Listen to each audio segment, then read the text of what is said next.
এবার গুজবের শিকার হলেন অর্থমন্ত্রী। শতাধিক ফেসবুক পেজ থেকে একসাথে ছড়ানো হলো তিনি নাকি বলেছেন নির্বাচনে বিএনপির যতটা ইঞ্জিনিয়ারিং করার ক্ষমতা ছিল ততটা করেনি। এই গুজবে বিভ্রান্ত হয় হাজার হাজার মানুষ। ওদিকে প্রায় সবগুলো সামাজিক যোগাযোগ মাধ্যমে ছড়িয়ে পড়া একাধিক পোস্টে দাবি করা হয় প্রধানমন্ত্রীর উপদেষ্টা বলেছেন লোডশেডিংয়ের সমস্যা হলে সৌর বিদ্যুৎ ব্যবহার করুন। এসব পোস্টে কয়েক হাজার মানুষ প্রতিক্রিয়াও জানায়। পরে দেখা গেল উপদেষ্টা এমন কোনো মন্তব্যই করেননি। এর কিছুক্ষণ পরে আরেকটি গুজবের শিকার হন শিক্ষামন্ত্রীও। দর্শক চলুন কয়েকটি ফ্যাক্ট চেক দেখে নিন। চট্টগ্রামে ছাত্রদল শিবির সংঘর্ষের ঘটনার পর ছাত্রদলের সাধারণ সম্পাদক নাসির উদ্দিন নাসিরের একটি আপত্তিকর মন্তব্যের দাবিতে চ্যানেল 24-এর লোগো সম্বলিত একটি ফটোকার্ড ছড়িয়ে পড়ে সামাজিক মাধ্যমে। এমন একটি দাবিকে ঘিরে মুহূর্তেই তৈরি হয় উত্তেজনা। কমেন্ট সেকশনে দেখা যায় নানান প্রতিক্রিয়া, কিন্তু রিউমার স্ক্যানার টিমের অনুসন্ধানে দেখা যায় নাসির উদ্দিন এমন কোনো মন্তব্য করেননি। আবার চ্যানেল 24ও এমন কোনো ফটোকার্ড প্রকাশ করেনি। চ্যানেল 24 এর ভিন্ন একটি ফটোকার্ডকে সম্পাদনা করে এই দাবিটি বসানো হয়েছে। ওদিকে অর্থমন্ত্রী আমির খসরু মাহমুদ চৌধুরীর মন্তব্যের দাবিতে তার ছবি সংবলিত একটি ফটোকার্ড নিয়ে ব্যাপক বিভ্রান্তি তৈরি হয়। সেখানে দাবি করা হয় নির্বাচনে বিএনপি যতটা ইঞ্জিনিয়ারিং করার ক্ষমতা ছিল ততটা করেনি। মুহূর্তেই দাবিটি ভাইরাল হয়।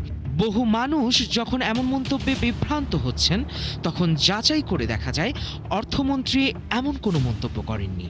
একটি স্যাটায়ার ধর্মী ফেসবুক পেজের ব্যঙ্গাত্মক কন্টেন্ট হিসেবে পোস্টটি ছড়িয়ে পড়ে।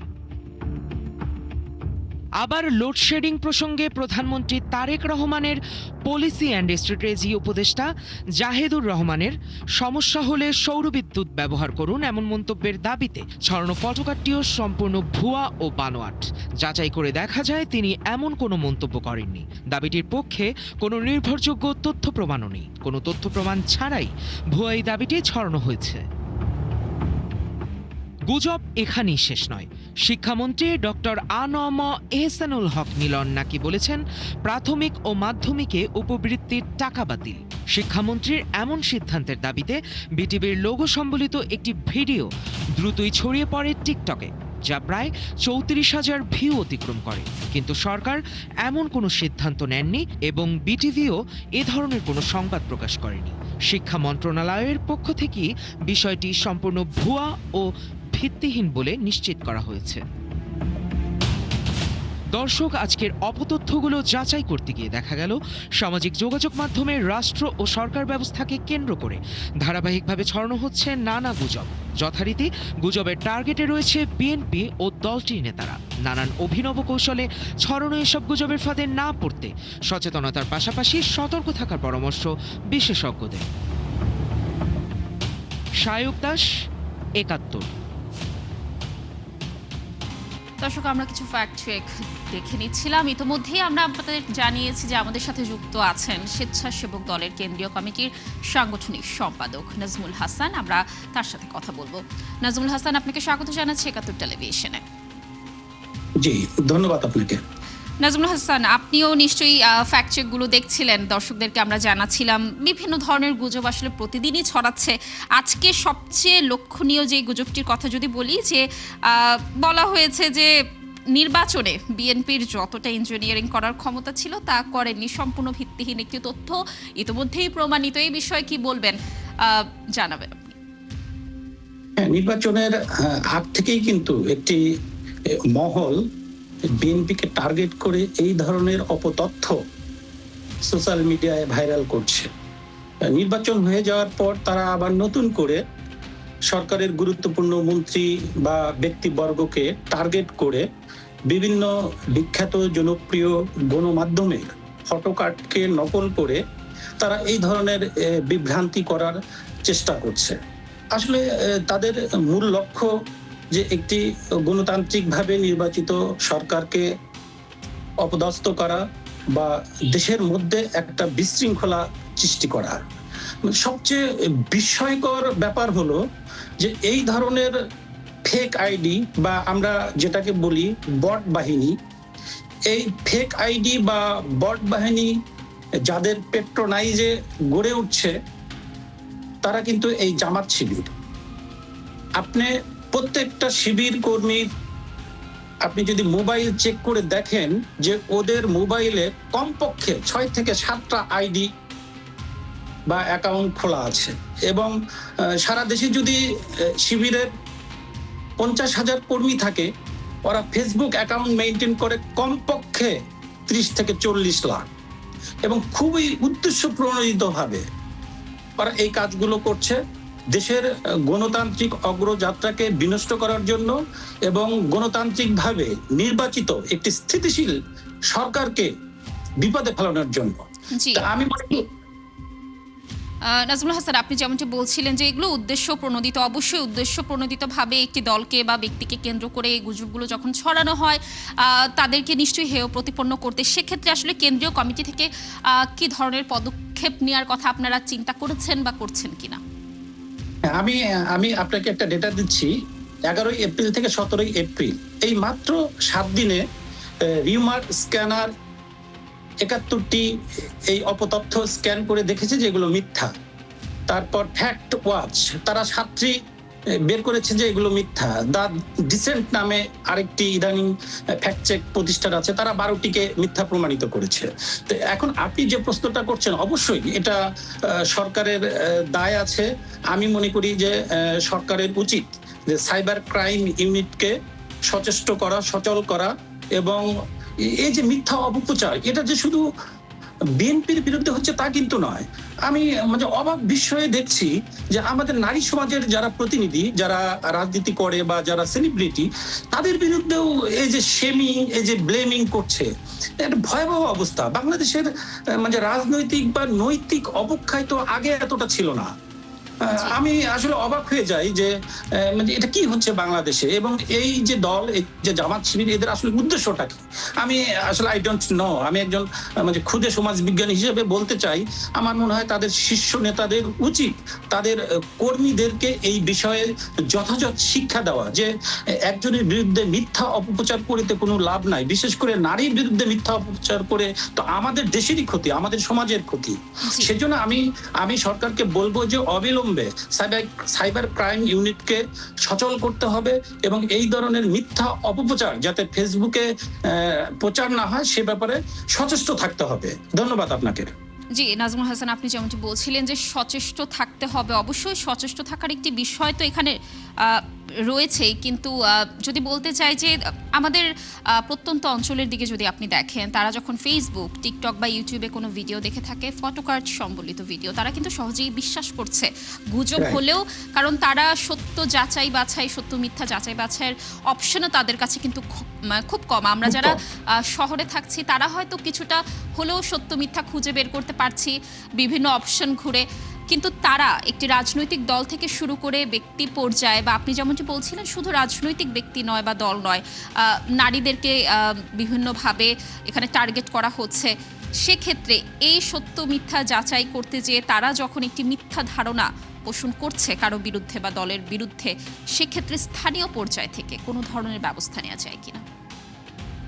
স্থানীয় পর্যায়ে আসলে এখানে ব্যবস্থা নেওয়ার অপশনটুকু কিন্তু খুব কম, কারণ এই সাইবার ক্রাইম বা সাইবার অপরাধ এটা কিন্তু খুব জটিল একটা বিষয়। এদেরকে আইডেন্টিফাই করা, ভুয়া আইডি গুলো বা এগুলো থেকে নিবৃত করা বা সেই আইডি গুলোকে ডিসেবল করে দেওয়া, এটা সাধারণ মানুষের কাজ নয়। তবে আপনি যেটা বলছেন যে স্থানীয় পর্যায়ের সাধারণ মানুষ, তাদেরকে লেসন বা শিক্ষা দেওয়া যায়, সচেতনতা করা যায়, বা যে একটা যে সামাজিক কনসাস, একটা যে সামাজিক সচেতনতা, এটা বৃদ্ধি করা যায়। যে কোনো তথ্য বা কোনো গুরুত্বপূর্ণ বিষয় যেটা সোশ্যাল মিডিয়া ভাইরাল হলেই যে আমাকে বা আমাদেরকে বিশ্বাস করতে হবে, ব্যাপারটা কিন্তু তা নয়। বরং আমরা চেষ্টা করতে পারি যে সেটা কতটুকু মানে তথ্য ভিত্তিক বা কতটুকু সত্য বা কতটা অথেন্টিক ওয়েতে বের হয়ে এসেছে। অর্থাৎ এখানে সামাজিক সচেতনতা বা ব্যক্তি সচেতনতা খুবই গুরুত্বপূর্ণ। জি, অবশ্যই সচেতনতা বৃদ্ধির জন্য আমরাও আশা করি যে সরকারও আসলে বিভিন্ন ধরনের পদক্ষেপ নেবে, সেটা স্থানীয় পর্যায় পর্যন্ত পৌঁছাবে এবং এই গুজবের হার হয়তো কিছুটা হলেও কমবে। নাজমুল হাসান, আমরা আরো কথা বলবো আপনার সাথে, কিন্তু একটু বিরতির সময় হলো, বিরতির পর আবারও যুক্ত হব আপনার সাথে। দর্শক, বিরতির পর আবারও স্বাগত একাত্তর টেলিভিশনের নিয়মিত আয়োজন ফেক নিউজ স্ক্যানারে। দর্শক, আমাদের সাথে আজ আলোচনায় যুক্ত রয়েছেন স্বেচ্ছাসেবক দলের কেন্দ্রীয় কমিটির সাংগঠনিক সম্পাদক নাজমুল হাসান। আমরা তার সাথে কথা বলছিলাম, আবারও আলোচনায় যুক্ত হচ্ছি। নাজমুল হাসান, আপনাকে আবারও স্বাগত জানাচ্ছি বিরতির পর। আমরা বিরতির আগে কথা বলছিলাম আসলে প্রত্যন্ত অঞ্চলে যেসব গুজব ছড়াচ্ছে তার ব্যাপারে। এবার একটু অন্য প্রসঙ্গে আসতে চাই। বিভিন্ন ধরনের আইনি পদক্ষেপ নেওয়ার আসলে সুযোগ রয়েছে যারা গুজব ছড়ায় তাদের বিরুদ্ধে, কিন্তু একটি জিনিস আসলে আমার চোখেও খুব পড়েছে এবং এই সমস্যাটির কথা আসলে আমরা প্রায়ই শুনি যে তাদেরকে গ্রেফতার করা হচ্ছে, কিছুদিন তারা জেলে থাকছে, কিন্তু 1 মাস বা তার আগেই তারা আবার জামিন পেয়ে যাচ্ছে এবং জামিন পাওয়ার পরই একই ধরনের অপরাধ করছে। সেক্ষেত্রে আইন কাঠামো আসলে আরো কতটুকু শক্তিশালী হওয়া উচিত এ বিষয়ে? আমি বলবো। জি জি, অবশ্যই। ধন্যবাদ আপনাকে। আসলে আইন কাঠামোটা আরো যুগোপযোগী করা উচিত। এখানে আবার আরেকটা সমস্যাও আছে। ফেসবুকে এই ধরনের অপপ্রচার বা মিথ্যা অপবাদ প্রচার করে যদি কাউকে গ্রেপ্তার করা হয়, এক শ্রেণীর মানুষ আবার ফেসবুক সহ অন্য সোশ্যাল মিডিয়ায় মানে কণ্ঠস্বর আওয়াজ তোলে যে ব্যক্তি স্বাধীনতা হরণ করা হচ্ছে, মত প্রকাশের স্বাধীনতাকে হরণ করা হচ্ছে। আসলে এটা একটা মানে জটিল সমস্যা হয়ে দাঁড়িয়েছে। মত প্রকাশের স্বাধীনতা মানে তো এটা না যে আপনি কারো বিরুদ্ধে উদ্দেশ্য প্রণোদিতভাবে তার মানহানির জন্য, মর্যাদাহানির জন্য বা সামাজিক অস্থিরতা বিশৃঙ্খলা সৃষ্টির জন্য কোনো কিছু লিখবেন। সেজন্য আমি বলছি যে তারপরেও যে জিনিসটা গুরুত্বপূর্ণ আমার কাছে ব্যক্তিগতভাবে আমার কাছে মনে হয় যে এই সোশ্যাল মিডিয়া, বিশেষ করে ফেসবুক, টিকটক, ইনস্টাগ্রাম, এগুলো এখন শিক্ষিত মানুষের পাশাপাশি সমাজের নানা শ্রেণীর, বিশেষ করে প্রান্তিক শ্রেণীর মানুষজনও ব্যবহার করে। কাজেই এটা আসলে আইন দিয়ে ঠেকানোটা খুব কঠিন কাজ। তবে ব্যক্তিগতভাবে আমি মনে করতে পারি যে এই সকল সোশ্যাল মিডিয়ার আইডি গুলো যদি খোলার সময় এনআইডি ইউজ করা হয়, অর্থাৎ এখন যেমন মোবাইল সিম কিনতে এনআইডি লাগে, তাছাড়া মোবাইল সিম কেনা যায় না, ঠিক তেমনি এই সোশ্যাল মিডিয়াগুলো খোলার সময় যদি এনআইডি চাওয়া হয়, তাহলে আমি বিশ্বাস করি 80% ক্রাইম কমে যাবে। সেক্ষেত্রে সরকার এই অ্যাকাউন্টগুলোর যারা কর্তৃপক্ষ তাদের সাথে কথা বলে যদি এই ধরনের একটা উদ্যোগ নিতে পারে, তাহলে আমার মনে হয় যে এটা একটা মানে গুড ইনিশিয়েটিভ হবে। আর যে আইনগুলোর কথা বলছেন, অবশ্যই আইনগুলো আরেকটু ঢেলে সাজাতে হবে, সেই সাথে কনসাসনেস বৃদ্ধি করতে হবে যে যে কোনো তথ্য বিকৃত করে বা অপতথ্য বা মিথ্যা ফটোকার্ড ব্যবহার করে যদি কেউ প্রচার করে, তাহলে কিন্তু সেই দায় দায়িত্ব তার নিতে হবে।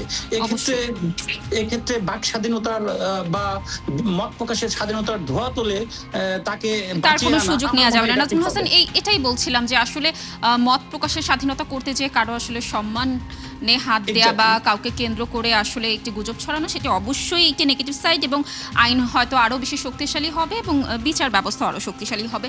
ধন্যবাদ নাজমুল হাসান আজ একাত্তর টেলিভিশনে অতিথি হিসেবে যুক্ত থাকার জন্য। ধন্যবাদ আপনাকে এবং একাত্তর টিভির সকলকে ধন্যবাদ। দর্শক, এতক্ষণ আমাদের সাথে আলোচনায় যুক্ত ছিলেন নাজমুল হাসান। আমরা কথা বলছিলাম বিভিন্ন ফ্যাক্ট চেক নিয়ে। দর্শক, আপনারা আছেন ফ্যাক্ট চেক নিয়ে একাত্তরের নিয়মিত আয়োজন ফেক নিউজ স্ক্যানারে। প্রতিদিন আমরা রিউমার দূর করতে হাজির হব ঠিক একই সময়ে, একইভাবে আপনারাও যুক্ত হতে পারেন। যে কোনো খবর যদি আপনাকে সংশয় ফেলে, সেটির একটি স্ক্রিনশট আমাদেরকে মেল করতে পারেন fns.ekaturtv@gmail.com অথবা ফেসবুকে যোগাযোগ করুন www.facebook.com/fakenewsscanner। আমরা সেই তথ্যের ফ্যাক্ট চেক করে আপনাদের জানাবো। চটকদার শিরোনাম দেখে ক্লিক করবেন না। বিশ্বাস আর প্রতিক্রিয়া জানানোর আগে ফ্যাক্টটি চেক করুন। একাত্তরের সাথেই থাকুন।